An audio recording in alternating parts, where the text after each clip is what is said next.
다른 광고는 없고요. 예, 오늘 저희가 살펴볼 하나님의 말씀은 로마서 13장입니다. 로마서 13장 1절부터 5절입니다. 로마서 13장 1절부터 5절. 저희가 예전에도 교회 초창기에도 한번 이건 다룬 주제이긴 한데요. 그때는 이제 로마서 공부하면서 다뤘는데 이번에는 사실은 좀 고민을 많이 했습니다. 최근에 또 선거철이 되다 보니까 이제 정치적인 이슈가 또 많이 좀 등장을 하고 최근에는 이 지역 교회들 사이에서도 그러니까 킹잼 성경 믿는 독립침례 교회들 사이에서도 이것이 굉장히 좀 뜨거운 이슈로 정치적인 이슈가 이제 뜨거운 이슈로 달아오르고 있는 것 같아요. 그래서 좀 과열된 양상이 있고 심지어는 이 문제로 교회를 떠나신 분들도 있다고 들었습니다. 다른 교회에서도. 그래서 저도 이제 이걸 다뤄야 되나 교회에서 이렇게 좀 고민을 했습니다. 사실은 그렇게 뜨거운 문제가 아니었다면 한 번쯤 충분히 다룰 수 있는 주제예요. 성경에서도 말씀하고 있기 때문에. 근데 이제 너무 과열되다 보니까 혹시 제가 어떤 하는 말로 인해서 아니면 저희가 오늘 살펴본 주제나 이런 것으로 인해서 교회를 떠나시거나 이런 분이 계실까봐 좀 많이 망설여졌던 것이 사실입니다. 그래서 왜 코끼리를 생각하지 마세요. 그러면 코끼리 생각만 하게 되잖아요. 지금부터 코끼리 생각은 아예 하지 마세요. 이러면 코끼리 생각을 하게 되거든요, 사람들이. 그래서 이런 얘기를 해서 오히려 더 관심이 없다가 정치적인 문제에 관심을 갖게 될까봐 약간 좀 두려웠었는데요. 그래도 그 목사는 기본적으로 하나님의 말씀을 가르치는 게 목사가 하는 일이거든요. 그래서 성경에 나와 있는 거니까 이것을 담대하게 선포를 해야겠다. 이렇게 이제 결심을 하고 오늘 이 주제를 저희가 선정을 했습니다. 예, 찾으셨으면 5절이나 되니까요. 한번 눈으로 보십시오. 제가 받들어 읽겠습니다. 로마서 13장 1절부터 5절입니다. 13장 1절부터 모든 호는 더 높은 권력들에 복종할지니 하나님으로부터 나지 않은 권력이 없으며 이미 있는 권력들도 하나님께서 임명하셨느니라. 그러므로 누구든지 권력에 거역하는 자는 하나님의 규례를 거역하나니 거역하는 자들은 스스로 정죄를 받으리라. 치리자들은 선한 일이 아니라 악한 일에 대하여 두려움이 되나니 그런즉 내가 권력을 두려워하지 아니하려느냐. 선한 일을 행하라. 그리하면 내가 바로 그에게 칭찬을 받으리라. 그는 하나님의 사역자로서 내게 선을 베푸느니라. 그러나 내가 악한 것을 행하거든 두려워하라. 그가 헛되이 칼을 차지 아니하나니 그는 하나님의 사역자요 보복하는 자로서 악을 행하는 자에게 진노를 집행하느니라. 그러므로 너희는 진노 때문만이 아니라 양심을 위해서도 반드시 복종해야 하느니라. 아멘. 잠깐 기도하겠습니다. 하나님 아버지, 주님께서 주신 말씀으로 인해서 감사드립니다. 제가 주님의 말씀을 담대하게 선포할 수 있도록 주님께서 능력을 더해 주시기 원합니다. 주님의 말씀으로 인해서 실족하는 사람이 나오지 않도록 주님께서 주님의 말씀을 성도들의 마음속에 제대로 또 이해할 수 있도록 도와주시기 원합니다. 감사드리며 예수님의 이름으로 기도드렸습니다. 아멘. 예, 오늘 우리는 어쩌면 독립침례교회 성도들이 별로 좋아하지 않을 수도 있는 주제를 다루려고 합니다. 저는 아담 이후로 모든 왕과 황제와 권력자, 국회의원과 시장과 공무원들과 경찰관들은 타락한 본성을 가지고 있다고 믿습니다. 모든 사람이 죄를 지어 하나님의 영광에 이르지 못했죠. 그래서 모든 사람이 다 죄인입니다. 하나님 앞에서. 이 정부는 사람들로 구성되어 있잖아요. 이것이 민주정부건 아니면 공산주의 독재 정부건 간에 사람들로 구성되어 있죠. 그래서 어떤 정권이 다른 정권보다 좀 더 나을 수는 있어요. 그렇죠. 어떤 정부가 다른 정부보다 좀 더 나을 수는 있습니다. 하지만 하나님 앞에선 모든 사람이 죄를 지어 죄인이기 때문에 모든 정권이 사람들로 구성되어 있으니까 모든 정권과 모든 정부는 다 부패한 정권과 부패한 정부입니다. 역사적으로 다 그래요. 단 하나의 예외도 없습니다. 심지어는 그러니까 하나님께서 신정 통치를 하시려고 했던 이스라엘조차도 마찬가지예요. 저희가 요즘 신학원에서 구약개론을 공부하면서 이스라엘 역사서를 많이 다뤘거든요. 부패하지 않은 그런 왕들이 없었습니다. 심지어는 다윗과 솔로몬도 하나님 앞에서 잘못 행할 때가 있었다는 거죠. 그러니까 다른 나라들은 볼 것도 없죠. 우리나라도 마찬가지예요. 부패한 하나님 앞에서요. 제가 말하는 거는 하나님 앞에서 모든 사람이 죄인인 것처럼 우리가 이 말씀에 동의한다면 하나님 앞에서 모든 정부와 모든 정권은 다 부패했다는데 동의할 수가 있어요. 저도 우리나라 지난 정권들, 심지어 왕조 정권들을 생각해 보면 제가 조금 더 좋아하는 정권도 있었고 좀 더 싫어하는 정권도 있었어요. 근데 제가 좋아하는 정권도 하나님 앞에서는 부패한 정부였다는 거죠. 이걸 인정해야 됩니다. 하나님 말씀을 믿는다면. 그렇죠. 그런데 이제 뭐라고 말씀하고 있냐면요. 부패한 성경은 제가 방금 말씀드린 대로, 제가 방금 말씀드린 건 성경에 있는 내용을 그대로 말씀드린 거죠. 모든 사람이 하나님 앞에서 죄인이죠. 모든 정권이 하나님 앞에서 다 부패한 정권이에요. 이게 이제 가장 기본적인 첫 번째 전제입니다. 두 번째 전제는 그럼에도 불구하고 그런 부패한 정권이지만 하나님께서 권력을 허락해 주셨다는 겁니다. 그렇기 때문에 우리는 거기에 순종해야 된다는 거예요. 이게 가장 기본적인 성경의 전제입니다. 항상 몇 가지 예외는 있어요. 그러니까 하나님께서 우리가 모든 정권에 순종하기를 원하십니다. 그리고 아이들은 모든 부모에게, 자기 부모님께 순종하기를 원하세요. 또 아내들은 모든 남편에게, 자기 남편에게 순종해야 된다고 말씀하고 있어요. 그렇죠. 그런데 모든 사람이 죄를 지어서 하나님의 영광에 이르지 못했잖아요. 모든 정부는 다 부패한 사람들로 구성되어 있기 때문에 부패한 정권이죠. 모든 부모도 마찬가지예요. 모든 사람이 다 죄를 지어서 하나님 앞에 하나님의 영광에 이르지 못했잖아요. 모든 부모는 다 죄인입니다. 하지만 모든 부모에게 자녀들은 다 순종해야 돼요. 모든 남편도 다 부패했습니다. 다 죄인이에요. 하지만 모든 남편에게 아내는 순종해야 됩니다. 이것이 하나님의 뜻이에요. 다만 몇 가지 예외가 있었죠. 위에 있는 권력자에게 복종하라고 말씀하셨지만 예외적으로 복종하지 않아도 되는 경우가 있었어요. 그렇죠. 예를 들면 출애굽기에서 그 예가 나오죠. 왕이 사악한 왕이었죠. 파라오가. 그래서 이스라엘 그 당시 이집트는 이제 여러 큰 제국을 다스리고 있었어요. 그렇죠. 그 중엔 이스라엘 민족도 있었어요. 중국에 뭐 조선족이 있는 것처럼. 근데 이스라엘 민족에겐 특별한 명령을 내렸죠. 사내의 아이들이 태어나면 다 죽여라. 이렇게 명령했습니다. 왕이. 산파들이, 히브리 산파들이 죽이지 않았죠. 그래서 하나님께서 어떻게 하셨죠? 왕의 명령에 순종하지 않았지만 하나님께서는 히브리 산파들을 축복해 주셨습니다. 복을 주셨어요. 그래서 우리가 이걸 통해서 알 수 있는 건 뭐냐면 국가가 살인하라는 명령을 할 땐 거기에 순종하지 않아도 복을 받을 수 있다는 겁니다. 다만 이제 주의할 게 여호와의 증인들이 착각하는 게 있죠. 이 살인과 전쟁에서 적을 죽이는 것은 다릅니다. 그건 용맹한 거예요. 전쟁에서 적을 죽이는 건 동서고금을 막론하고 또 성경에서도 그거를 살인이라고 부른 적이 없습니다. 그렇죠. 용맹한 겁니다. 오히려 칭찬하고 있어요. 성경에서는 나의 가족과 나의 국가를 지키기 위해서 적과 맞서 싸워서 적을 죽이는 건, 그러니까 상대편 군인을 죽이는 거죠. 그건 용맹한 일입니다. 그렇죠. 죄가 아니에요. 그건 살인이 아니에요. 성경에서는 단 한 번도 그걸 살인이라고 부른 적이 없습니다. 그러니까 살인과 전쟁에서 적을 죽이는 것은 구분해야 된다는 거죠.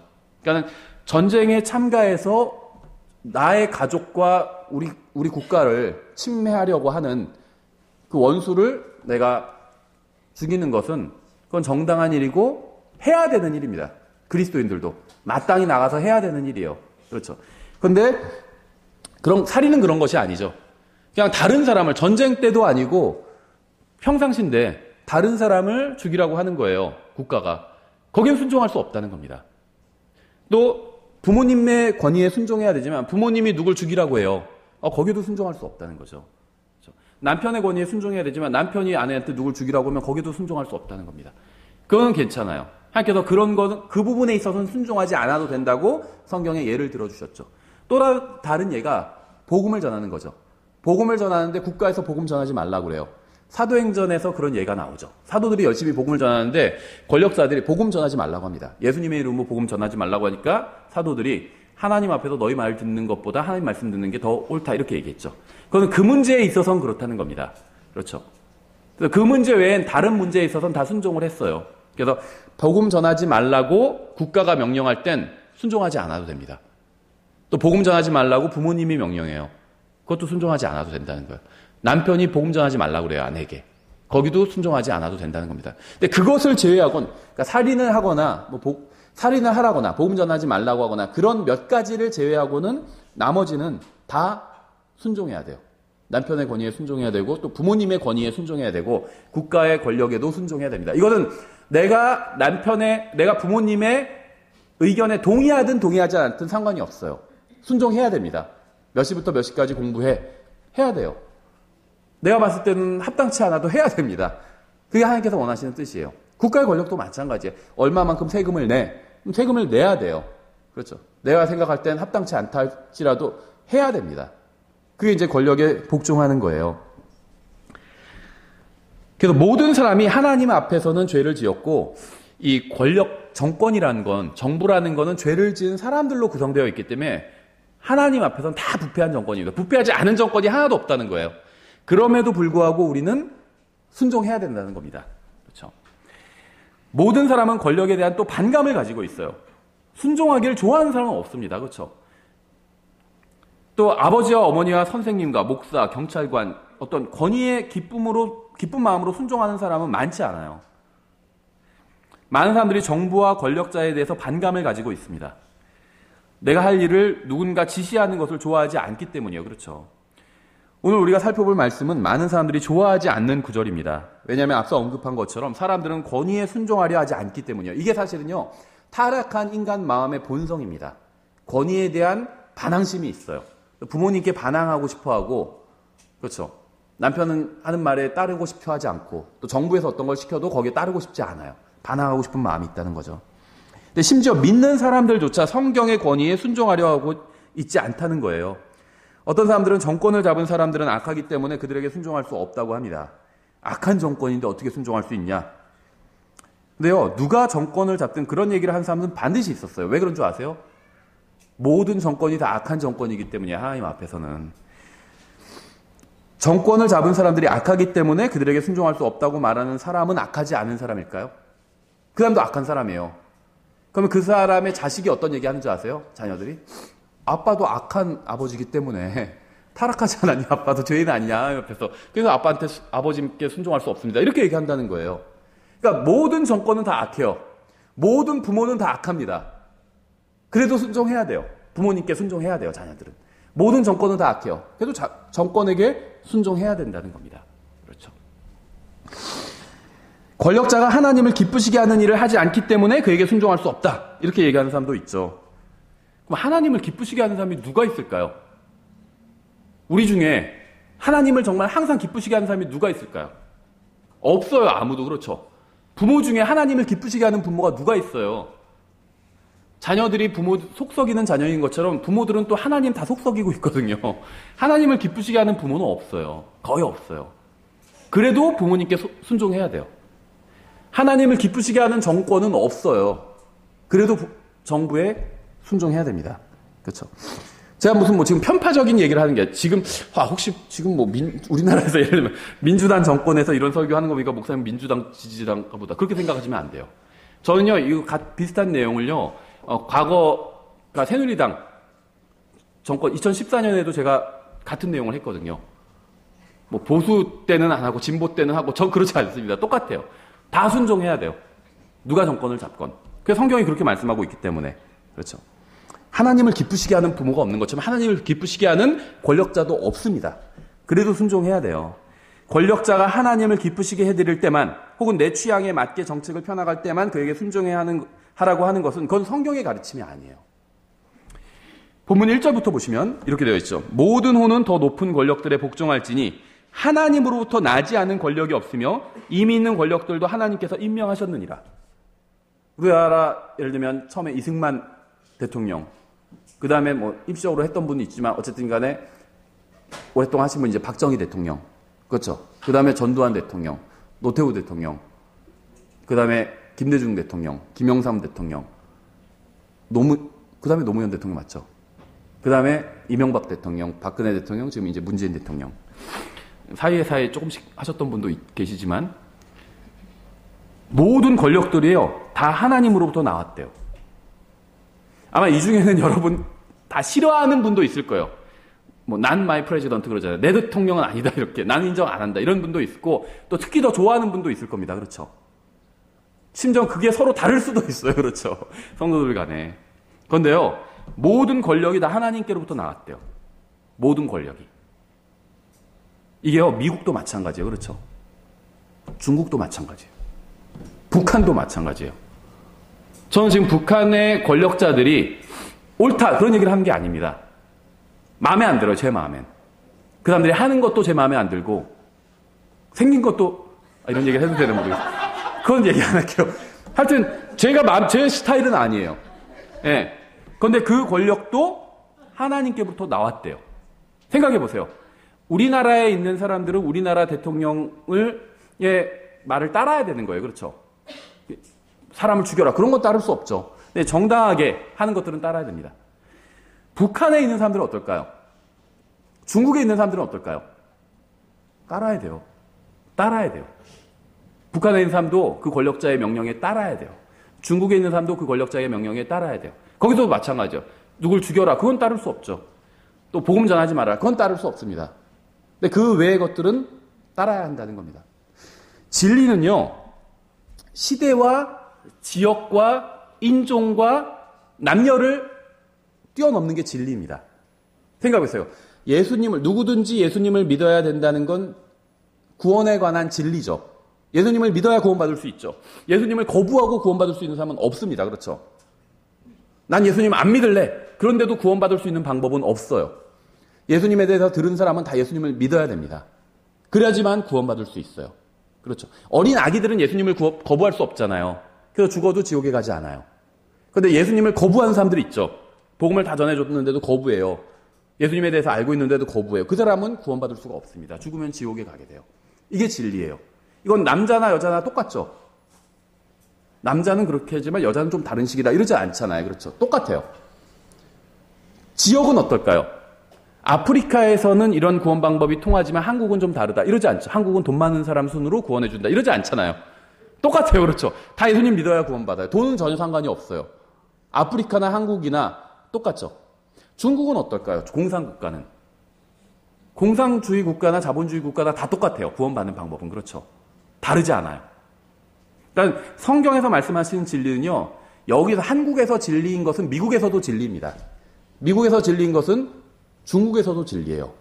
중국에서 진리인 것은 북한에서도 진리입니다. 그런데 구원에 관한 진리에 있어서는 예수님을 믿어야 된다. 이거는 다 똑같이 진리죠. 그러면 정부의 로마서 13장 1절부터 5절에서 가르치는 이 정권에 대해서 순종해야 된다. 권력자에게 순종해야 된다는 이것도 진리죠. 이 진리는 어떨까요? 미국에서 이것이 진리일까요? 진리죠. 한국에서 진리죠.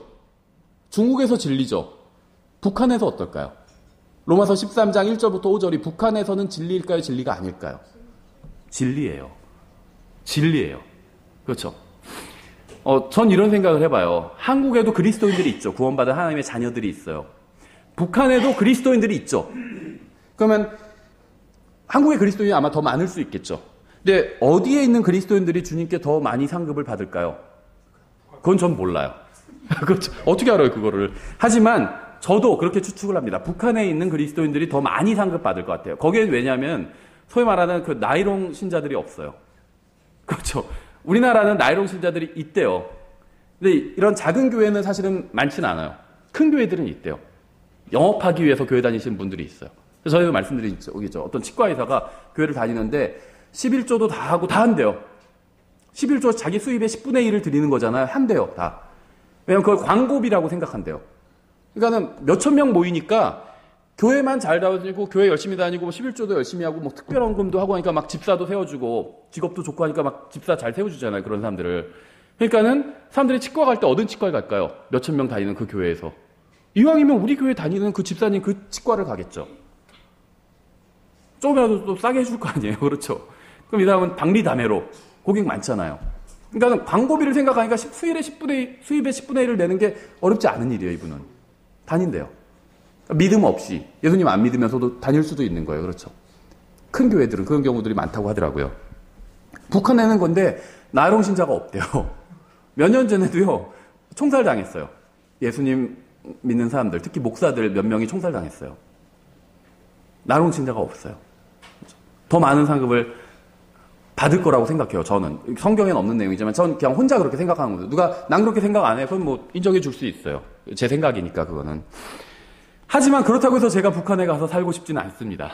그렇죠. 예, 저는 분명히 말씀드리지만 저는 자유 대한민국에서 태어난 걸 하나님께 감사드리고 있어요. 북한에서 태어나지 않았다는 걸 감사드리고 있습니다. 공산주의라는 건 이건 잘못된 제도라고 저는 생각해요. 이게 이제 성경에 있는 거에서 힌트를 얻었습니다. 사도행전에 나오죠. 서로 재산을 공유해서 사용했잖아요. 근데 지금 공산주의랑 차이는 뭐냐면 공산주의는 그걸 강제로 하려고 한다는 거죠. 사도행전에선 자발적으로 했어요. 자발적으로 서로 재산을 공유했습니다. 그건 아름다운 거죠. 괜찮은 겁니다. 그건 나쁜 게 아니에요. 그런데 공산주의는 그거를 강제로 한다는 거죠. 나는 원치 않는데 당에서 내 재산을 다 몰수해 가잖아요. 그건 성경적인 게 아니거든요. 잘못된 거예요. 그렇죠. 이 민주주의와 자본주의는 어떨까요? 어떤 분들은 민주주의와 자본주의가 마치 성경의 진리인 양 말씀하시는 분들이 있어요. 근데 이건 성경의 진리는 아닙니다. 그렇다고 해서 제가 이걸 싫어한다, 그건 아니에요. 저는 인간의 제도 중에는 괜찮은 제도라고 생각해요. 이 민주주의, 자본주의가. 그렇죠. 일단 하나님께서는 사유재산을 인정하셨습니다. 네가 가진 것 중에 얼마를 내라 이런 식으로 말씀하셨죠. 사유재산을 인정하신 거예요. 내 재산을 다 정부에 바쳐야 되고 이건 공산주의는 이건 잘못된 겁니다. 성경적인 게 아니에요. 일단은 사유재산을 인정하셨는데 다만 이제 자본주의는 어떻게 보면 돈이 기준이 되는 거죠. 저 자세히 모르지만 경제를. 예, 그거는 일단 옳은 건 아니에요. 그렇죠. 하나님의 가장 큰 경쟁자가 돈이거든요. 마귀가 아니라. 하나님 섬기는 사람 아주 적잖아요. 마귀 섬기는 사람도 적어요. 대부분은 다 돈을 섬깁니다. 그래서 예수님께서 너희가 하나님과 만몬은 돈이거든요. 하나님과 만몬을 겸하여 섬길 수 없느니라 이렇게 말씀하신 거예요. 그러니까 이 사람들이 완전히 돈에 빠져 있도록 만든 어떤 시스템인 것 같아요. 자본주의가. 잘 모르지만. 민주주의는 어떨까요?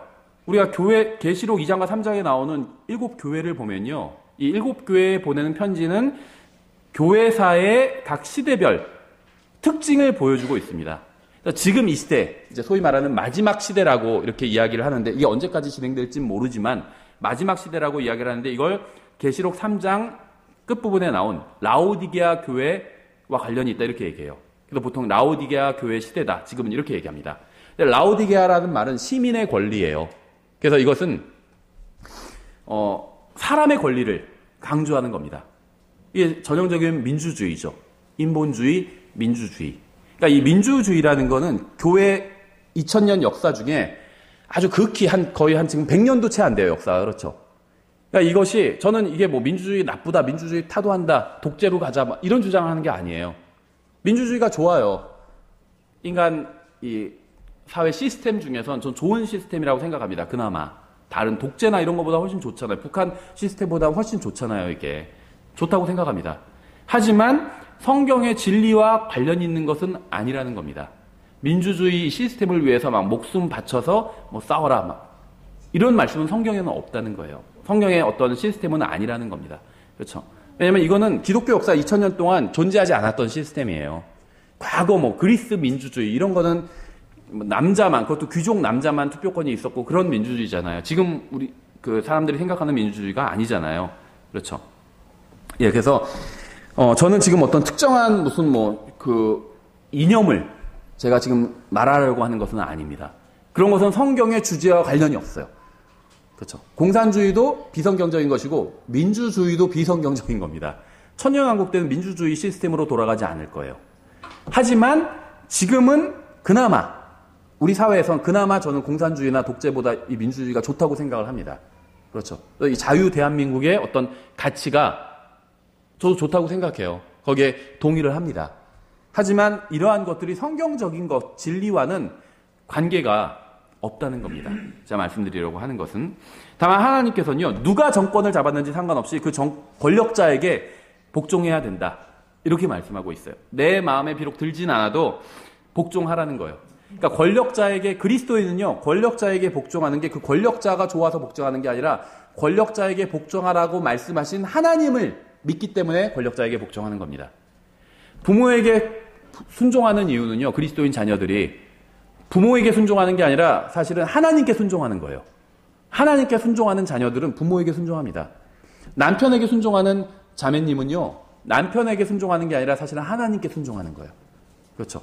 그러니까 남편에게 순종하지 않으면 하나님께 순종하는 게 아닙니다. 부모님께 순종하지 않으면 하나님께 순종하는 게 아니에요. 권력자에게 순종하지 않으면 하나님께 순종하지 않는 겁니다. 그렇죠? 예, 그래서 성경이 말씀하시는 것은 정말 분명합니다. 어렵지 않아요.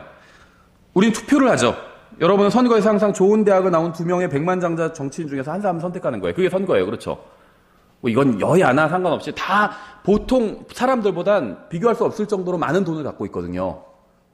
좋은 대학 나온 백만장자 중에서 한 사람 뽑는 게 선거예요. 너무 열릴 필요는 없다는 겁니다. 그렇죠? 그가 무슨 공약을 하고 어떤 입장에 서기 때문에 표를 준다고 하지만 모든 정치인들은 권력을 잡고자 하는 마음이 그 무엇보다도 큽니다. 그게 이제 정당의 목적이고, 그러니까 권력을 누리고 싶은 마음이 아니라 선한 동기로 정치를 하는 사람이 몇 명이나 있을까요? 난 권력 필요 없다. 이 국민을 위해서 내가 이 몸을 사르겠다. 이렇게 얘기하는 사람 누가 있을까요? 그렇죠? 없어요. 타락한 본성을 가진 인간 중에 그런 마음으로 정치를 하는 사람이 누가 있겠습니까? 하지만 중요한 점이 무엇인지 아세요? 하나님께서는요, 그런 시스템을 그냥 허락해 주셨다는 거예요. 인간의 마음 타락해서 타락한 마음으로 권력을 잡으려고 하고 실제 어떤 사람이 권력을 잡죠. 하지만 하나님께서는 그냥 그런 시스템을 허락해 주셨다는 겁니다. 그렇죠? 2절에 그러므로 누구든지 권력에 거역하는 자는 하나님의 규례를 거역하나니 거역하는 자들은 스스로 정죄를 받으리라. 치리자들은 선한 일이 아니라 악한 일에 대하여 두려움이 되나니 그런즉 내가 권력을 두려워하지 아니하려느냐 선한 일을 행하라. 그리하면 내가 바로 그에게 칭찬을 받으리라. 이렇게 말씀하고 있죠. 3절에서 굉장히 중요한 말씀을 하고 있어요. 치리자들은 선한 일이 아니라 악한 일에 대하여 두려움이 되나니 이렇게 말씀하고 있습니다.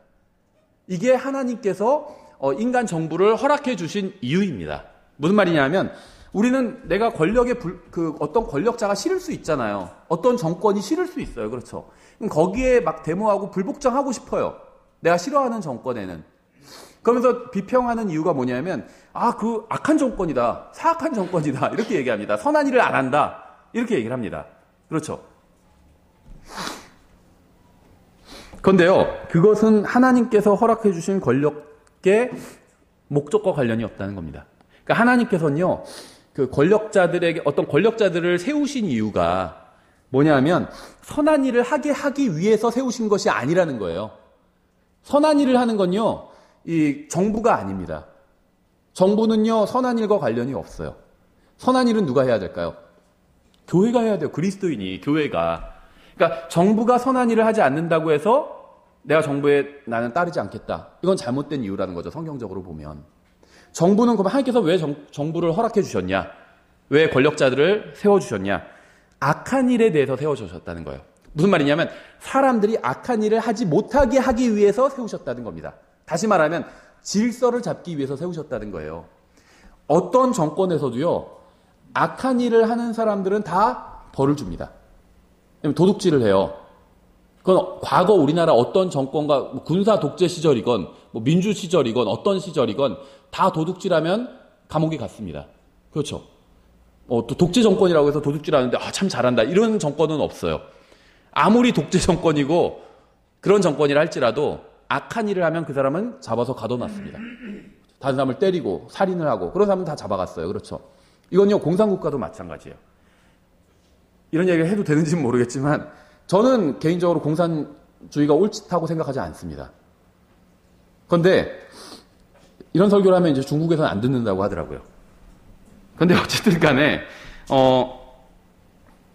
하나님께서 허락하신 시스템이라고 생각해요.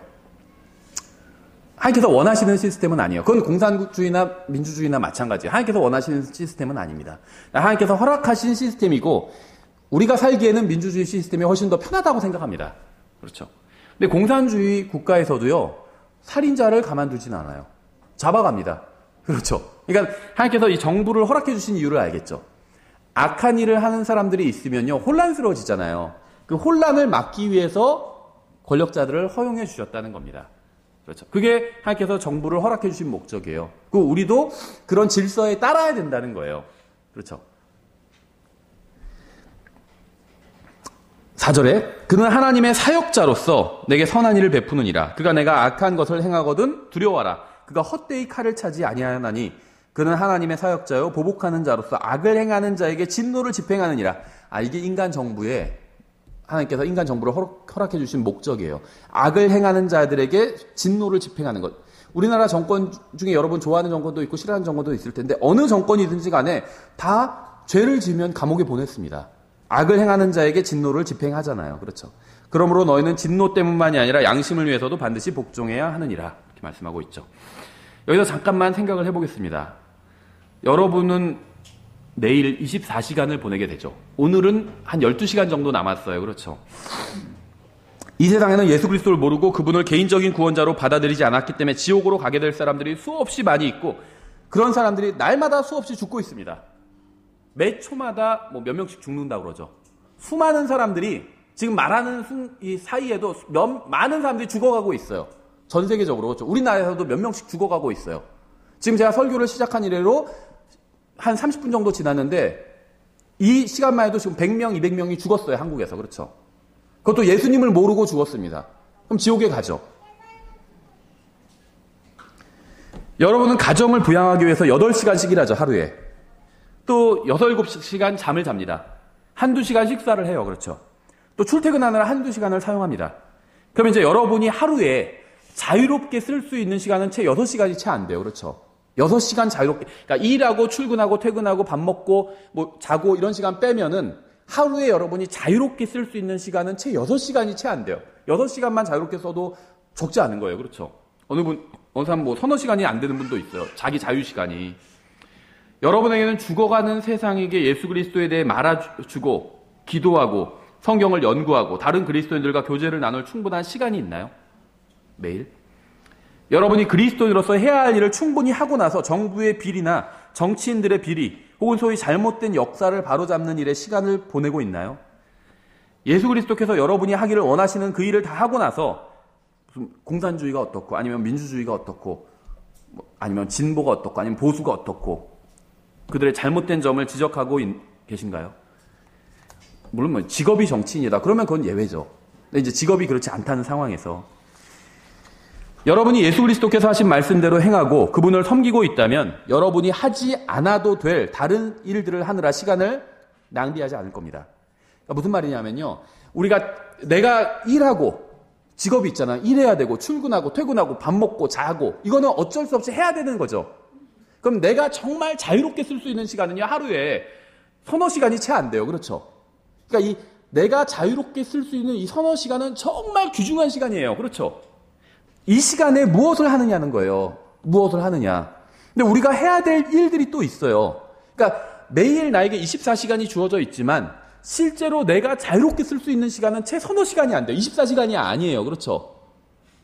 그럼 이 시간은 굉장히 소중한 시간이라는 겁니다. 근데 이런 소중한 시간을 쓸데없는 일을 하느라 낭비할 필요가 없다는 거예요. 주님을 위해서 제대로 사는 사람은 영원한 가치가 있는 일을 하느라 그런 일들을 하면서 낭비할 시간이 없습니다. 예수님께서는요, 2000년 전에 이 세상에 오셨어요. 외국의 지배를 받는 국가에서. 이스라엘은요, 몇백 년 전에 다 멸망했어요. 북왕국 이스라엘 먼저 멸망하고 남왕국 유다도 다 멸망했죠. 예수님께서 2000년 전에 이스라엘에 오셨지만 사실 이스라엘이라는 국가는 없었습니다. 민족만 있는 거예요. 마치 중국의 조선족, 민족만 있지 조선족이 따로 무슨 국가는 아니잖아요. 그런 상황이었어요. 로마 국가에 속한 하나의 변방의 식민지였어요. 이스라엘은. 자기들의 주권 국가가 아니었습니다. 그런 상황에서 이스라엘에 오셨죠. 이스라엘 사람으로 오셨습니다. 그렇죠. 33년 반을 사셨어요. 주님께서는 타락하고 부패하고 사악한 로마 제국이 통치하는 시대에 이 세상에 계셨습니다. 하지만 주님께서는 단 한 번도, 단 한마디도 어떻게 정부를 바로잡아야 하는지에 대해서는 말씀하지 않으셨습니다. 그렇다면 예수님께서 무슨 말씀하셨을까요? 하나님에 관한 진리를 말씀하셨어요. 주님께서는 이 세상에서 황제나 정치인이나 군인들의 비리를 바로잡는 일에 관해서는 단 한마디도 하지 않으셨습니다. 누군가 세금 문제를 얘기했어요. 그때도 주님께서는 지불하라고 말씀하셨어요. 그렇죠. 세금을 내라고 말씀하셨습니다. 사악한 정부인데 이거는 납세 거부 운동을 해야 된다. 이런 말씀하지 않으셨다는 거예요. 그렇죠. 세금 내라고 하셨어요. 그냥. 예수님께서는 그런 문제가 아닌 하나님께서 영광을 받으시고 사람들이 구원받고 진리를 알게 되는데 관심을 두셨습니다. 저는 지금 이 세상은요, 멸망을 향해서 나아가고 있어요. 다만 그게 이제 천천히 가고 있을 뿐이죠. 우리가 느끼지 못할 정도로. 이 세상의 운명은 정해져 있습니다. 멸망할 거예요. 모든 국가의 운명도 정해져 있습니다. 멸망하게 될 거예요, 다. 그렇죠. 하나님을 안 믿는 모든 국가 멸망하게 될 거예요. 다만 개인의 운명은 정해져 있지 않아요. 개인은 영원한 생명을 누릴 수도 있고 영원히 지옥에서 고통당할 수도 있습니다. 개인의 운명은 정해져 있지 않아요. 근데 국가와 이 온 세상의 운명은 성경에 다 정해져 있어요. 이건 바꿀 수가 없습니다, 우리가. 그러니까 저는 이 세상이요, 침몰하는 배와 같다고 생각해요. 타이타닉. 영화 보신 적 있죠? 배가 침몰하고 있어요. 거기서 뭘 해야 될까요? 어떤 막 사회 개혁 운동을 하고 막 시스템을 바꾸려고 그러고 막 더 부패한 정권은 몰아내고 막 더 좀 좋은 정권을 들어서게 하려고 그러고, 그건 저는 거기서는 의자를 정돈하는 일과 같다고요. 침몰하는 배에서. 배가 막 침몰하고 있는데 거기서 의자를 정돈해요. 청소를 하고. 그것도 가치 있는 일이죠. 침몰하는 배에서 막 어지럽히는 것보다는 청소하는 게 낫겠죠. 그런데 그렇게 대단히 가치 있는 일은 아니에요. 그렇죠? 무슨 일을 해야 될까요? 구명정에 타든지 구명정에 사람들 타게 막 도와주는 일을 해야 되겠죠. 이 세상은 침몰하는 배와 같아요. 그럼 우린 무슨 일을 해야 될까요? 사회를 더 나은 곳으로 만드는, 그러니까 사회를 더 안 좋은 곳으로 만드는 일을 하면 안 돼요. 그렇죠. 그건 당연히. 그런데 사회를 더 나은 곳으로 만드는 일을 하는 것은 그리스도인의 임무는 아니라는 겁니다. 이 세상은 침몰하니까 빨리 배에 올라타라고, 예수 그리스도라는 이 배에 올라타라고 사람들을 안내하는 일을 해야 돼요, 우리가. 그게 주님께서 우리에게 맡기신 일이라는 거예요. 여러분이 바꿀 수 있는 것이 있고 바꿀 수 없는 게 있습니다. 바꿀 수 없는 게 뭘까요? 이 세상은 못 바꿔요. 그렇죠? 하나님께서 이 세상을 멸망하기로 하셨지만 내가 이 세상을 좀 건져봐야, 이렇게 못해요. 그렇죠? 바꿀 수가 없어요. 우리나라의 운명은 어떨까요? 한반도의 운명, 여러분이 바꿀 수 있을까요? 여러분의 소중한 한 표가 뭐 바꿀 수 있습니다. 이렇게 공익광고 같은 거 하지만 바꿀 수가 없어요. 뭘 바꿔요? 생각해보세요. 여러분이 투표하러 가세요. 하지만 여러분 한 사람이 투표한다고 해서 바뀌지 않아요. 바뀌어요? 지금 예를 들면 지방선거 판세가 있죠. 여러분 혼자 가서 투표한다고 해서, 반대 투표한다고 해서 그게 바뀌어요? 안 바뀌어요. 그래서 투표는 하세요. 의무니까. 공익광고에서 뭐 한 표가 바꿀 수 있습니다. 하지만 못 바꿔요. 한 표가 어떻게 바꿔요? 이거 표가 100만 표 뭐 이렇게 더해져야지 바뀌는 거지. 한 표가 어떻게 바꿔요? 국가의 운명을 개인이 바꿀 수가 없어요. 저는 제가 원하는 국가가 아니에요. 이런 국가 시스템은. 제가 바꿀 수가 없어요. 그렇죠? 그러니까는 세상의 운명도 바꿀 수가 없고요. 우리는 국가의 운명도 바꿀 수가 없습니다. 그럼 뭘 바꿀 수 있을까요? 나의 운명은 바꿀 수 있어요. 내가 예수님을 믿으면 나의 영원한 운명이 바뀌죠. 다른 한 사람의 운명도 바꾸는데 내가 도움을 줄 수 있어요. 그렇죠? 그 사람이 예수님을 모르고 거부하고 있는데 내가 복음을 전해서 또 그 사람을 설득해서 예수님을 믿게 해요. 그 사람의 영원한 운명이 바뀌잖아요. 그렇죠? 그러니까 바꿀 수 없는 것을 바꾸려고 하면서 시간을 낭비하지 마십시오. 하나님께서는 여러분이 바꿀 수 있는 것을 바꾸라고 하셨습니다. 우리가 바꿀 수 있는 것을 바꾸려고 하면 그것을 하는 데만도 시간이 모자랄 거예요. 저는 우리나라의 정치인들을 바꿀 수 없고요. 정권을 바꿀 수도 없어요. 정책을 바꿀 수 없습니다. 하지만 저는 한 사람의 영원한 운명은 바꿀 수 있어요. 저는 바로 그 일에 저의 시간과 힘을 쓰고 싶어요. 우리나라의 교육제도에 문제가 있습니다. 정치에도 문제가 있어요. 의료제도에도 문제가 있습니다. 법조계에도 문제가 있어요. 경제에도 문제가 있어요. 문제 없는 분야는 없습니다. 그렇죠? 모든 분야가 다 문제가 있어요. 이런 것에 대해서 말하자면 한도 끝도 없겠죠. 뭐 이쪽 분야는 뭐 청정지역이다. 이런 분야 있나요? 없어요. 그렇죠. 다 썩을 대로 썩었어요. 여러분이 이러한 것들을 바로잡고자 평생을 보낸다 해도 여러분이 죽고 난 이후에는 아무것도 변한 것이 없을 겁니다. 세상을 바꾸려고 했던 사람들 많이 있었어요. 바뀐 게 아무것도 없다는 거예요. 그렇죠. 굽은 것은 그대로 굽은 대로 있고요. 부패한 것은 그대로 부패한 대로 있을 거예요. 그런 것에 대해서 신경을 쓰느라 인생을 다 허비하고 결국 하늘나라에는 아무도 데려가지 못하게 되는 경우가 허다해요. 만약 여러분도 복음을 전하는데 시간을 쓰지 않고 저런 일을 하느라 시간을 쓰면 그렇게 된다는 겁니다. 하늘나라엔 아무도 데려가지 못하게 된다는 거예요. 여러분 자신은 예수님을 믿고 구원받았다 할지라도 여러분에게 주어진 인생 하루에 24시간이 아니에요. 하루는 3시간, 4시간이에요. 실제 내가 자유롭게 쓸 수 있는 시간은. 근데 그런 시간들을 쓸데없는데 사용해 버린다면요. 아무도 하늘나라에 데려가지 못하고 끝날 수도 있다는 거예요. 2000년 전에 부패한 유대의 정치계는, 유대의 정치계는 부패했습니다. 부패한 로마 제국과 힘을 합쳐서 사도 바울과 복음 전도자들을 감옥에 가뒀어요. 사도 바울은 갈라디아서와 에베소서, 빌립보서, 골로새서, 빌레몬서, 디모데후서를 감옥에서 기록했습니다. 나쁜 정부와 나쁜 종교가 선한 일을 하는 선한 사람들에게 악한 일을 했습니다. 그렇죠? 우리는 문제의 본질을 볼 수 있어야 돼요. 복음이 문제의 본질이에요. 항상. 정치가 문제의 본질이 아닙니다. 우린 정치가 잘못돼서 나라가 이 모양이다 이러죠. 근데 사람들이 지옥에 가는 이유는 정치인들 때문이 아니에요. 그렇죠. 노무현 대통령이나 김대중 대통령이나 전두환 대통령이나 박정희 대통령 때문에 사람들이 지옥에 가는 게 아니라는 거예요. 그렇죠. 죄 때문에 지옥 가요. 자신들의 죄 때문에. 그 다음에는 복음을 전하지 않기 때문에 지옥 가는 거예요.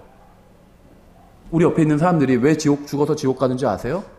우리가 복음을 전하지 않기 때문이요. 대통령들 때문이 아니라는 거예요. 그렇죠.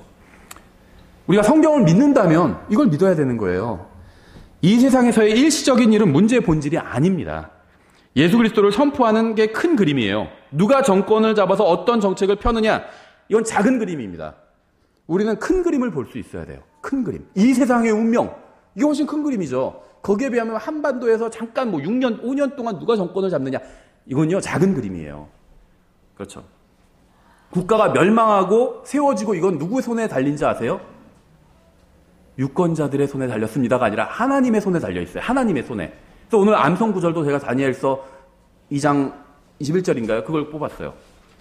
하나님께서 세우시기도 하시고요. 멸망시키기도 하십니다. 하나님을 믿는다면 그걸 믿어야 돼요. 사도행전 12장 1절에 이렇게 되어 있습니다. 이제 그 무렵에 헤롯 왕이 교회에서 몇 사람을 괴롭히려고 자기 손을 뻗치고, 왕인데요. 교회를 박해하는 왕이었어요. 사악한 왕이었죠. 성경적 관점으로 본다면. 이건 선한 일이 아니었습니다. 권력을 바르고 정당하게 사용하는 것도 아니었어요. 그렇죠. 권력을 하나님께서 주셨는데 그 권력을 가지고 교회를 박해하는 데 썼잖아요. 계속해서 다음 절 2절에 요한의 형제 야고보를 칼로 죽이니라. 이것도 선한 일이 아니죠. 3절 또 그가 유대인들이 그 일을 기뻐하는 것을 보았으므로 더 나아가 베드로도 잡으려 하였는데 그때는 무교절 기간이더라. 이것도 선한 일이 아니죠. 4절 그가 그를 붙잡아 감옥에 가두고 군사가 내식인 내 소대에게 맡겨 지키게 하였으니 이것은 이스터가 지난 뒤에 그를 백성에게 끌어내려 함이더라. 이것도 선한 일이 아니죠. 3절에선 그때가 무교절 기간이라고 합니다. 이것은 유대인들의 명절이죠. 이스터는 이방인들의 명절이에요. 이방 종교를 믿는 헤롯은 이방 종교의 명절인 이스터가 지난 뒤에 베드로를 죽이려고 했습니다. 5절에 그러므로 베드로는 감옥에 갇혔으나 교회는 그를 위하여 끊임없이 하나님께 기도하더라. 정권이 권력자가 베드로를 감옥에 가뒀죠. 교회를 박해했죠. 그때 교회가 무엇을 기도했죠? 정권 퇴진 운동 이런 거 하지 않았어요. 그렇죠. 베드로가 감옥에서 풀려나기를 기도했습니다. 그렇죠. 베드로가 감옥에 갇힌 것도 선한 일이 아니었어요. 악한 권력자였던 헤롯은 선한 사람에게 교회에게 악한 일을 했습니다. 베드로전서 2장도 이렇게 되어 있어요. 베드로는요, 헤롯 왕으로 인해서 복음을 전하다가 감옥에 갇히게 됐죠. 악한 일을 당했습니다. 그런 베드로가 이렇게 진술하고 있어요. 베드로전서 2장 11절부터 17절에 극진히 사랑하는 자들아 나그네와 순례자인 너희에게 내가 간청하노니 혼을 대적하여 싸우는 육체의 정욕들을 삼가라.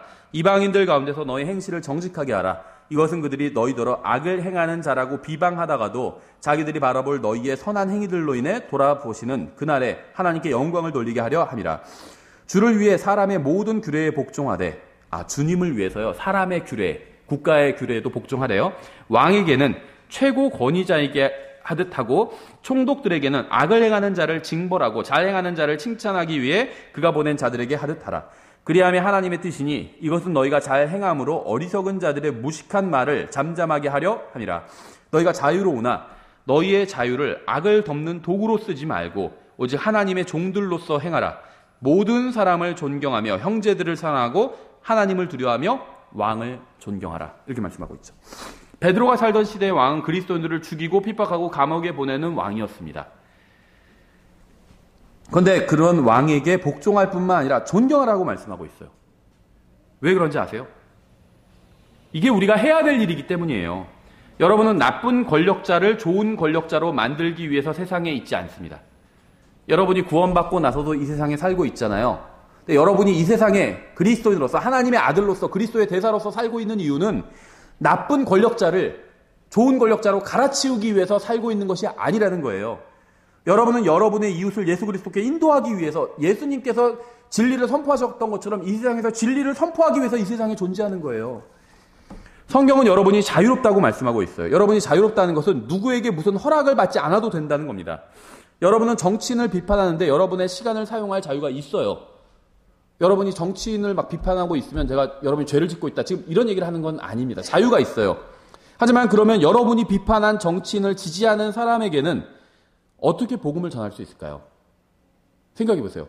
지금 우리나라가 뭐 계속 이러랄 보장은 없죠. 좀 진보적인 쪽을 이념을 지지하는 사람이 한 7, 80%가 돼요. 지금은 그렇죠. 보수적인 이념을 지지하는 사람이 한 20% 미만이 됩니다. 원래는 진보적인 쪽이 30%, 보수적인 쪽이 30%, 중도가 한 30% 이랬는데 최근 몇 년 사이에 지형이 좀 바뀌었죠. 정치적인 지형이. 저도 잘 몰라요. 그냥 밥 먹을 때 혼자 여기서 지금 밥 해 먹고 있는데요. 그러면서 뭐 뉴스 같은 거 듣고 그러거든요. 예, 그렇죠. 그럼 지금은 어쨌든 간에 대한민국에는 80% 정도가 좀 진보적인 쪽을 지지하고, 이게 바뀔 수도 있어요, 나중에. 제가 봤을 땐 바뀝니다, 분명히. 왔다 갔다 하거든요. 근데 지금은 그래요, 상황이. 80% 정도가 좀 진보적인 쪽이고, 20% 미만이 좀 보수적인 쪽이에요. 생각해 보세요. 근데 우리는요, 누구에게 복음을 전해야 될까요? 진보적인 사람들에게 복음을 전해야 될까요? 보수적인 사람들에게 복음을 전해야 될까요? 둘 다죠. 만약에 우리가 진보적인 사람들에게 복음을 전해야 된다면 진보적인 사람들이 좋아하는 발언을 제가 주로 하면 되겠죠. 그럼 그 사람들의 마음을 얻을 수 있겠죠. 그럼 그 사람들은 제가 전하는 복음을 좀 더 열린 마음으로 받아들이겠죠. 아, 목사님도 우리랑 정치적인 견해가 같구나. 그러니까 받아들일 수 있겠죠. 자, 보수적인 사람들에게 복음을 전하려면 그쪽에 또 초점을 맞춰서 좋아하는 발언을 하면 되겠죠. 그럼 그분들 마음이 열리겠죠. 아, 말이 통한다 하면서. 그렇죠. 근데 저는요, 진보적이건 보수적이건 저는 모든 사람에게 복음을 전해야 될 임무를 주님께 받았습니다. 여러분도 마찬가지예요. 그래서 우리가 말조심을 해야 된다는 거예요. 그렇죠. 저희 교회는 없으니까 그냥 예를 들면 대머리인 아저씨한테 복음 전할 때 막 대머리 욕을 하면서 복음 전할 수는 없거든요. 기분 나빠할 거 아니에요. 그렇죠. 그러니까 그런 얘기는 저의 주제가 아니라는 거죠. 마찬가지예요. 물론 이념은 그거보단 더 중요한 일이죠. 하지만 우리는 보다 더 중요한 일을 다루고 있다는 거예요. 전 이념이 중요하지 않다 이런 얘기가 아닙니다. 중요해요. 근데 그거보다 훨씬 더 우리는 중요한 주제를 다루고 있어요. 그래서 우리가 하는 덜 중요한 말로 인해서 누군가 마음 문을 닫아버린다면, 제가 만약에 보수를 막 욕해요. 그럼 보수적인 분들은 저의 말을 듣지 않게 되거든요. 저는 그분들에게 복음을 전할 수 없게 돼요. 제가 진보를 막 욕해요. 진보적인 분들은 저의 말을 듣지 않게 돼요. 그러면 마음 문을 닫아버리고. 안타까운 게 뭐냐면 페이스북에 친구 맺기가 막 돼 있잖아요. 그럼 같은 교회 다니고요. 심지어 같은 성경을 보고 같은 교리를 믿고 있어요. 근데 정치적인 입장이 달라서 서로 맹비난을 하더라고요. 그 서로 친구 맺기를 끊어버렸어요.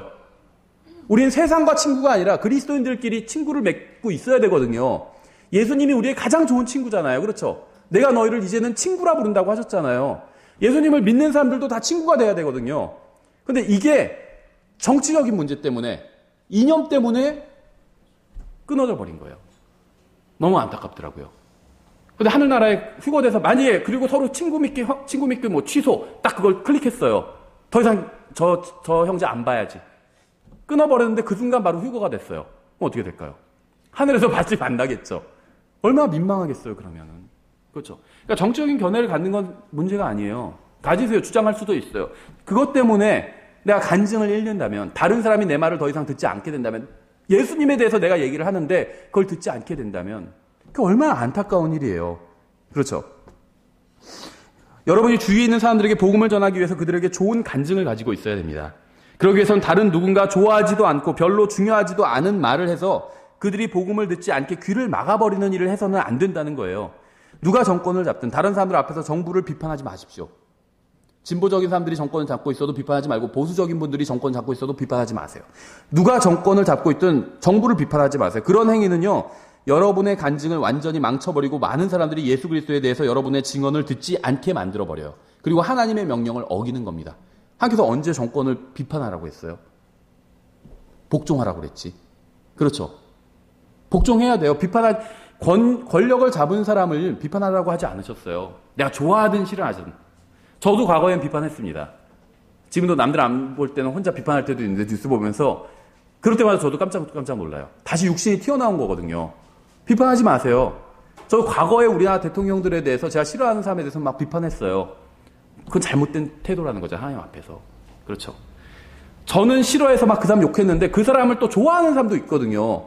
그 대통령 같은 분이 다시 우리나라 대통령 됐으면 좋겠다, 이런 분들도 있어요. 그럼 그 사람한테는 제가 어떻게 복음을 전하겠어요? 제가 그 사람 앞에서 그 사람이 좋아하는 대통령 욕을 했어요, 제가. 그럼 제가 그 사람 앞에서 복음을 어떻게 전하겠느냐고요. 전할 수가 없게 된다는 겁니다. 그렇죠? 저는 지금 정부나 정치인들이 옳다는 얘기를 하는 게 아니에요. 정부는 우리만큼이나 부패했고 잘못됐어요. 똑같아요. 하나님께서 보실 땐.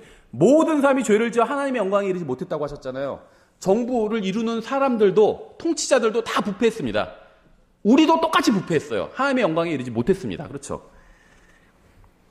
다만 정부나 정당이나 정치인들과 싸우느라고 시간을 낭비하지 말라는 겁니다. 하나님께서는요, 우리들에게 싸우라고 하지 않으셨거든요. 정치인들이 싸우는 건 상관없죠. 우리는 그들과 싸울 이유가 없다는 거예요. 그렇게 하면요, 여러분의 정치적인 입장을 아는 사람들 중에 여러분과 다른 정치적인 견해를 가지고 있는 사람들은 여러분이 전하는 복음을 듣고자 하지 않을 것이기 때문입니다. 여러분과 같은 정치적 견해를 갖게 된다고 해서 그 사람이 구원받을 수 있을까요? 제가 만약에 진보 지지자라면 사람들이 다 진보를 지지하게 되면 구원받게 되나요? 아니면 제가 보수 지지자라면 사람들이 다 보수를 지지하게 되면 구원받게 되나요? 민주당 찍는다고 해서 사람들이 구원받게 되나요? 한나라당 찍는다고 해서 한나라당 아니죠. 한국당 찍는다고 해서 구원받게 되나요? 아니죠.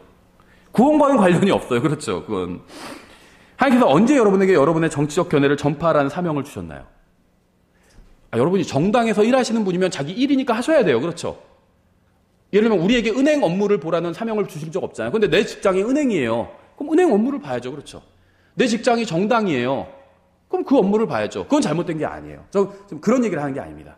근데 직장이 그게 아니에요. 그렇죠. 우리는. 정당이, 대부분은. 정치인이 아니잖아요. 대부분은. 우리들에게 하나님께서 정치적인 견해를 전파라는 사명을 주신 적이 없어요.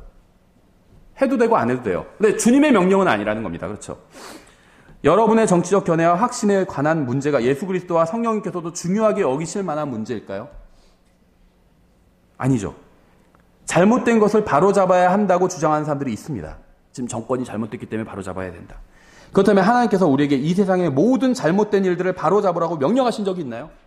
한번 생각해 보셔야 돼요. 잘못된 것을 바로잡는 거는 좋은 일 같죠? 근데 문제는요, 하나님께서 우리에게 그런 걸 명령하신 적이 없다는 거. 언제 잘못된 걸 바로잡으라고 명령하셨어요, 우리에게? 잘못된 정권을 바로잡을지니라 이런 명령을 하신 적이 없어요. 잘못된 정권에게도 순종해라 이런 명령을 하신 적이 있어요. 그렇죠? 그러니까 여러분이요, 정권을 지금 통치자를 좋아하시면 순종해야 됩니다. 그건 쉽죠. 내가 좋아하는 통치자니까, 내가 찍은 사람이니까 순종하는 게 쉽죠. 통치자가 싫어도 순종해야 돼요. 그게 하나님의 명령이에요. 그렇죠? 이건 정권이 바뀌어도 진리예요. 진리는 정권이 바뀐다고 해서 바뀌지 않거든요. 진리예요. 그대로. 주님께서는요, 우리에게 보다 중요한 일을 명령하셨습니다. 바로 죽어가는 사람들을 살리기 위해서 복음을 전하라는 거예요. 베드로전서 2장을 통해서 하나님께서 말씀하시는 것은 왕이 존경받을 만한 인물이란 이야기가 아닙니다. 부모님께 순종해라 이 말은 부모님이 존경받을 만한 인물이다 이런 얘기가 아니에요. 하나님께서 정해주시고 허락하신 일이니까 그렇게 하라는 겁니다. 정부가 하는 일은 모두 다 옳은 일도 아니에요. 그렇죠? 정부와 싸우느라 악한 싸움을 하지 말고 그리스도인의 선한 싸움을 하라는 거예요. 소중한 시간을 낭비하지 말고 복음과 진리의 지식을 전하라는 겁니다. 배가 침몰하고 있어요, 지금 막. 그럼 시간이 얼마 없죠. 조금 있으면 한 5분이면 완전히 배가 물에 잠기게 될 거예요. 그럼 어떻게 해야 돼요? 구명조끼를 막 나눠줘야 돼요. 그렇죠? 야, 저기 왜 저렇게 정리 안 했냐? 이런 거 할 시간이 없어요. 쓰레기가 있어도 상관없어요, 배에. 지금은. 배가 침몰하고 있으면 구명조끼를 나눠줘야 돼요. 구명종으로 사람들 막 자고 있으면 막 깨워야 돼요. 지금 이렇게 잘 때가 아니야. 빨리 일어나서 피곤해서 좀 자고 싶어. 아니야, 지금 그게 중요하지 않아. 빨리 일어나서 지금 탈출해야 돼. 이 일을 우리가 해야 된다는 거예요. 사도 바울의 경우를 살펴볼게요. 잠깐. 사도행전 23장 1절부터 5절에 이렇게 되어 있어요. 바울이 공회를 진지하게 바라보며 이르되 사람들아 형제들아 내가 이날까지 하나님 앞에서 전적으로 선한 양심을 가지고 살았노라. 지금 바울은요, 복음을 전하다가 이스라엘의 종교 지도자들, 근데 당시 이스라엘 종교 지도자들은 이스라엘 사람들을 통치하는 위치를 받은 사람이었어요. 로마 제국에서 통치권을 줬죠. 그래서 바울이 그 사람들 앞에서 자기를 변론하는 거죠. 복음 전했다는 죄로 지금 서게 된 거예요, 일종의. 대제사장 아나니아가 그의 곁에 서 있던 자들에게 그의 입을 치라고 명령하매 그때 바울이 그에게 이르되 너 회칠한다며 하나님께서 너를 치시리로다. 내가 율법에 따라 나를 재판한다고 앉아서 율법을 어기면 나를 치라고 명령하느냐. 바울이 심한 욕을 하거든요. 회칠한 담. 이게 뭔 말이냐면 이스라엘의 무덤은 지금처럼 땅에 묻는 게 아니라 굴을 파놓고 굴에 묻고 벽을 세워놨어요. 그러니까 무덤을 만들 때 굴을 파서 죽은 사람을 놓쳐. 그럼 썩죠, 거기서. 그걸 놓고 시체를 돋고, 그 다음에는 돌로 된 벽을 앞에 세워놨습니다. 그리고 그거를 아주 흰색 칠을 해놓은 거예요, 깨끗하게. 무덤이니까. 그러니까 회칠한 담이요, 이렇게 얘기한 거, 그 뒤에 뭐냐면, 네가 겉에는 멀쩡하게 생겼는데, 그 뒤에는 온갖 썩은 데가 진동한다. 이 얘기예요. 아주 심한 욕을 한 거예요. 내가 율법에 따라 나를 재판한다고 앉아서 율법을 어기면 나를 치라고 명령하느냐 하니 곁에 서 있던 자들이 이제 내가 하나님의 대제사장을 욕하느냐. 이건 우리 민족의 통치자인데 네가 왜 통치자를 욕하느냐. 이렇게 얘기한 거죠. 바울이 바로 사과했습니다. 이에 바울이 이르되 형제들아 나는 그가 대제사장인 줄 알지 못하였노라. 대제사장이 지금 잘못된 일을 했어요. 그래서 바울이 그걸 욕했습니다. 근데 대제사장인지 모르고 욕했어요. 그러니까 옆에 있는 사람들이 얘기를 해줬죠. 저 사람은 대제사장이다. 얘기를 하니까 잘못된 일을 해서 욕했지만 저 사람이 대제사장, 통치자니까 내가 바로 사과를 한 겁니다. 그렇죠? 넌 내 백성의 치리자를 비방하지 말라 하였느니라 하더라 하면서 성경 말씀 인용하면서 그대로 순종한 거죠. 바울은요, 지금 대제사장에게 순종한 게 아니라 하나님께 순종한 거예요. 하나님께서는 백성의 치리자를 비방하지 말라고 하셨습니다. 주님께서는 다니엘 같은 훌륭한 치리자만 비방하지 말라고 하신 것이 아니라 바울이 인용하고 있는 것처럼 형편없는 지도자도 비방하지 말라고 말씀하셨어요. 바울은 대제사장이 훌륭해서가 아니라 하나님이 허락하신 권위를 가지고 있는 사람이기 때문에 그를 비방하지 말아야 한다는 것이죠. 본문에 나오는 아나니아는 부패한 권력자였습니다. 하지만 그렇다고 해서 비방해도 된다는 것은 아니라는 거예요. 바울은 잘못된 종교의 부패한 제사장에 대해서 이야기하지 않았습니다. 그는 복음을 위해서 불필요한 싸움을 피했던 거예요. 그는 무엇이 가장 중요한 문제인지 알고 있었기 때문이죠. 바울의 또 다른 경우를 보면요. 사도행전 25장에 나와요. 9절부터 베스도가 유대인들을 기쁘게 하려고 바울에게 응답하여 이르되 내가 예루살렘으로 올라가 거기서 이 일들에 대해 내 앞에서 재판을 받고자 하느냐 하며 그때 바울이 이르되 내가 카이사르의 재판석에 서 있으니 마땅히 거기서 재판을 받을 것이니이다. 각각께서 매우 잘 아시는 바와 같이 나는 유대인들에게 조금도 잘못하지 아니하였나이다. 만일 내가 범죄자이거나 혹은 죽을 짓을 하였으면 죽는 것을 마다하지 아니할 터이나 사형제도 찬송한다는 거죠. 만일 이 사람들이 나를 고소하는 이 일들 중에서 그런 것이 없다면 아무도 나를 그들에게 넘겨줄 수 없나이다. 내가 카이사르에게 청원하나이다 하니 법 절차를 따르겠다는 겁니다. 그러니까 이건 로마서 13장에서 말씀한 것을 그대로 실행한 거예요. 국가의 법을 위반했으면 그 국가에서 정한 법대로 재판을 받고 벌을 받겠다는 겁니다. 아무도 죽고 싶어하는 사람은 없어요. 다만 바울은 자신이 죽을 짓을 했다면 죽겠다고 말한 거예요. 바울은 자신이 있는 곳의 법이 옳은지 그른지 따지지 않았습니다. 그게 가장 중요한 일은 복음을 전하는 것이었기 때문이에요. 시편 17편 8절에 이렇게 되어 있어요. 나를 눈동자같이 지키시고 주의 날개 그늘 밑에 숨기사 나를 학대하는 사악한 자들과 나를 둘러싸서 죽이고자 하는 내 원수들로부터 나를 벗어나게 하소서. 그들은 자기들의 기름에 잠겨 있으며 자기들의 입으로 교만하게 말하나이다. 우리가 걷는 곳에서 이제 그들이 우리를 에워싸고 땅을 향해 몸을 숙인 채 눈을 고정하되 자기를 먹이는 탐내는 사자같이 은밀한 곳에서 숨어 기다리는 젊은 사자같이 그래야 하나이다. 다윗이 도망다닐 때 왕인 사울이 다윗을 죽이려고 그랬죠. 권력자가 자기를 죽이려고 해서 도망다녔어요. 그렇죠. 권력자가 정당하지 않게 여러분을 죽이려고 하면 도망가세요. 그게 성경에서 말씀하시는 방법이에요. 그러면서 하나님께 도움을 요청하세요. 나 잘못한 게 아무것도 없는데 권력자가 나를 죽이려고 합니다. 날 도와주십시오. 이 기도는 잘못된 게 아니죠. 본문을 보면 누군가 모든 것을 감시하고 있는 걸 볼 수가 있어요. 지금 곳곳에 감시 카메라가 다 있죠. 정부는 누가 법을 어기나 지켜보고 있습니다. 문명화된 국가에서는 어디서도 정부를 피해서 숨을 수가 없어요. 그렇죠. 13절에 오 주여 일어나사 그를 좌절시키시고 던져버리소서. 주의 칼이 된 그 사악한 자에게서 내 혼을 건지소서. 본문의 문맥은 사악한 자들이 하나님의 사람을 대적하는 모습을 보여주고 있는데요. 그런데 그 사악한 자들이 주님의 칼이라고 말씀하고 있어요. 이건 로마서 13장과 정확히 일치하는 말씀이죠. 14절에 오 주여 주의 손이 된 사람들과 이 세상 삶에서 자기 몫을 받은 세상 사람들에게서 내 혼을 건지소서. 주께서 주의 숨긴 보물로 그들의 배를 채우시니 그들에게는 자녀들이 가득하며 그들은 자기들의 남은 재산을 자기들의 어린 아기들에게 물려주나이다. 이번에 사악한 자들이요 주님의 손이라고 부르고 있습니다.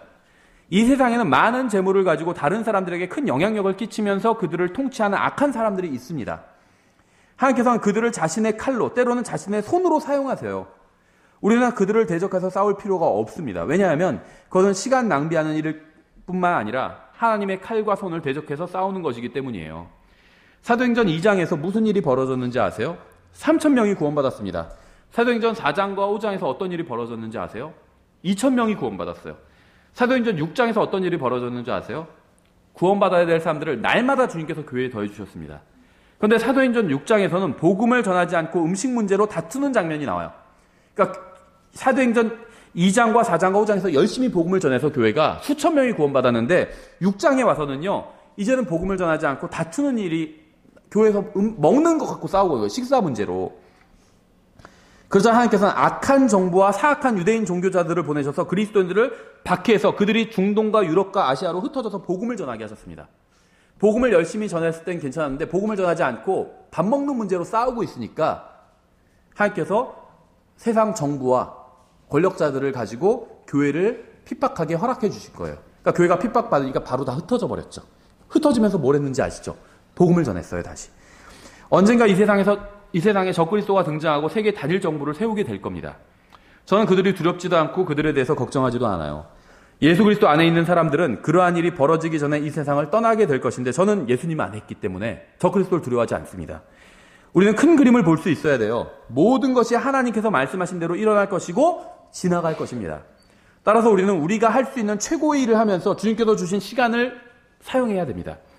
그 최고의 일은 바로 사람들을 예수 그리스도께로 인도하는 거예요. 나머지 일들은요, 있다가 사라져버릴 거예요. 여러분 지금 지금 통치자 우리나라의 대통령 좋아하시는 분도 있죠. 너무 지나치게 좋아하지 마세요. 그분도 사라질 거예요. 또 여러분 우리나라 대통령 싫어하시는 분도 있죠. 너무 분노해하지 마세요. 그분이 사라질 거예요. 그렇죠. 있다가 다 사라져버려요. 알렉산더, 징기스칸 다 사라졌어요. 그렇죠. 모든 것이 불타버릴 때 사라져버릴 일에 너무 집착할 필요가 없어요. 누가 통치하든 누가 정권을 잡든 상관하지 마십시오. 그건요, 작은 일이요. 교회에게 주신 사명에 비하면 아주 작은 일에 불과해요. 구원받을 사람들 중에도 정부가 무슨 일을 하는지 신경 쓰느라 하나님의 말씀은 읽을 시간이 없다고 하는 사람들이 있어요. 막 페이스북에 온통 게시물이 다 막 정치인 얘기예요. 정권 얘기, 욕하는 얘기. 근데 미국에 있는 그리스도인이라도 친구 맺기 돼 있거든요. 거기는 다 성경 얘기예요. 복음 전하는 얘기들이에요. 너무 다르더라고요. 너무 달라요. 미국 친구들과 한국 친구들이 너무 달라요. 정치인들의 비리를 캐고 알리느라고 시간과 힘과 인터넷을 낭비하는 사람들도 있습니다. 사악한 사람들이 사악한 일을 하는 것에 온통 관심을 빼앗겨서 가장 중요한 일은 하지 않는 사람들이 있어요. 이건 비극이에요. 우리는 교육을 바로잡을 수도 없고요. 법조계를 바로잡을 수도 없고요. 대통령을 바로잡을 수도 없고요. 의회를 바로잡을 수도 없고요. 유엔을 바로잡을 수도 없습니다. 만약 우리가 그러한 것들을 바로잡으면 적그리스도는 등장할 수가 없어요. 그렇죠? 이 세상이 다 부패하게 되면 부패한 통치자인 적그리스도가 와서 쉽게 장악하게 되거든요. 근데 우리가 바로잡아버리면 적그리스도가 올 수도 없어요. 그렇죠? 근데 문제는 우리가 바로잡을 수도 없다는 겁니다. 그렇죠? 우리가 무슨 일을 하고 해야 되는지 알아야 돼요. 저도 예전에 음모론 같은 거에 관심이 있었어요. 그런데 음모론 자체가 음모론이다. 이런 책도 있어요. 음모론에 관한 책들도 있는데요. 음모론 자체가 음모론이다. 이런 책도 있어요. 그러니까 제가 영적으로 어릴 때는요, 그런 것에 관심을 가졌지만 조금씩 영적으로 성장해 나가면서 도대체 그러한 것이 나와 무슨 관련이 있는지 그렇게 생각하게 됐어요. 예를 들면 지금 대통령 하면 과거에 어떤 대통령이 프리메이슨, 일루미나이티드 조직이다, 예수의 회원이다, 이런 얘기를 하는데요. 이 세상의 신이 사탄이에요. 근데 일국의 대통령이 무슨 사악한 조직의 무슨 비밀 결사단체 회원이든 아니든 그게 무슨 상관이 있어요? 이 세상의 신이 사탄인데. 그렇죠? 실제로 어떤 음모가 벌어지고 있다고 해서 제가 무엇을 할 수 있을까요? 대통령이 무슨 그런 비밀 어디 조직의 회원이라고 해서 제가 무슨 일을 할 수 있어요? 그걸 가지고. 그렇죠?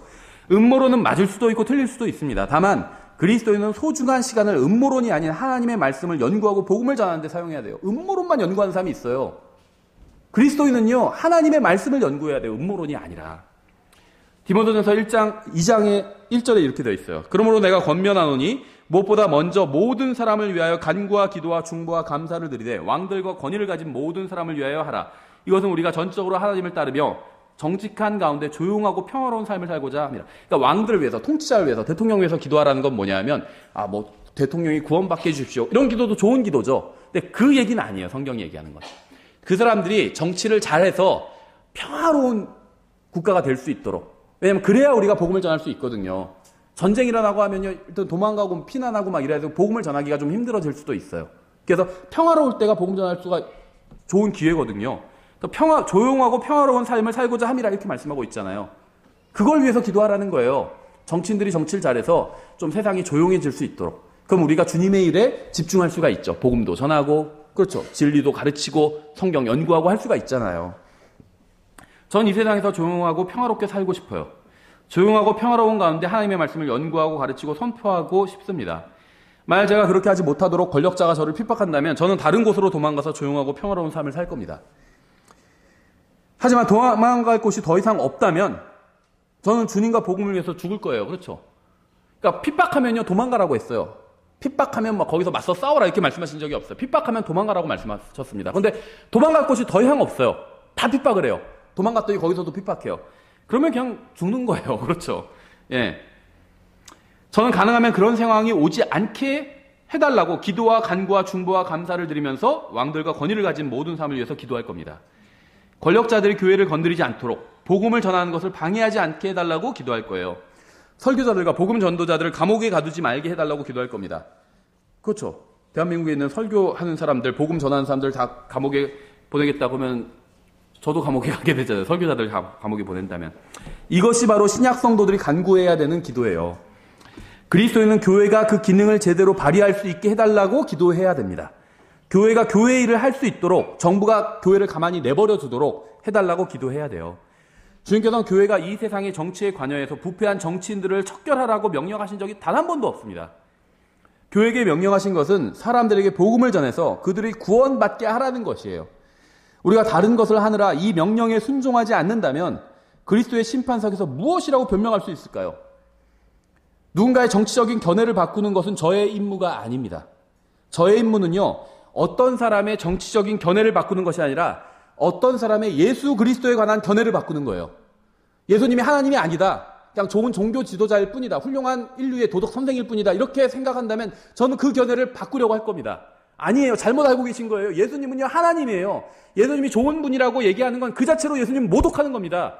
예수님은 하나님인데 우리를 위해서 이 세상에 오셔가지고 십자가 위에서 나 대신 하나님의 진노를 받아주셨어요. 이렇게 저는 그 다음에 견해를 바꿀 거예요. 사람들에게 가장 필요한 것은 올바른 정치적 견해가 아니라 예수 그리스도를 아는 거예요. 그분이 자신을 위해서 무엇을 해주셨는지 바르게 아는 것. 이게 가장 필요한 일이에요. 다니엘서 2장 19절 21절에 이렇게 되어 있어요.